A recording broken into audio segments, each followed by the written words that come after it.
जो इंसान खुद पे काम करता है ना, और जब वो मार्केट में उतरता है, वो तब एंट्री नहीं लेता है, वो गेम बिल्कुल बदल देता है। कोई शोर नहीं, कोई दिखावा नहीं, वो सिर्फ अपना लेवल सामने रख देता है। लोग कहते हैं ये कौन आ गया भाई मार्केट में नया, ये कैसे हमसे आगे निकल गया। लेकिन लोगों को सच नहीं पता है ना, वो अचानक नहीं आया है, वो सालों से मेहनत कर रहा था और तैयार हो रहा था।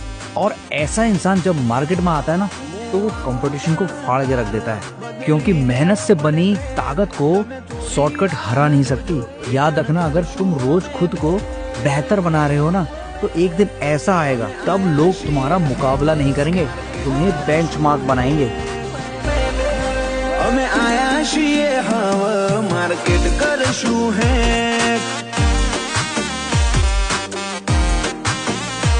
નથી લઈ ફરતા જોડે અમે બંદૂક બેનાડી ઓય તો લ્યા ખાલી લાકડીઓ જ કાફી નથી લઈ ફરતા અમે બંદૂક બેનાડી ઓય તો લ્યા ખાલી લાકડીઓ જ કાફી નોમ બનાયું છે હું તું ટેટસ લેવલ કર ચેક નહીં કરી હકો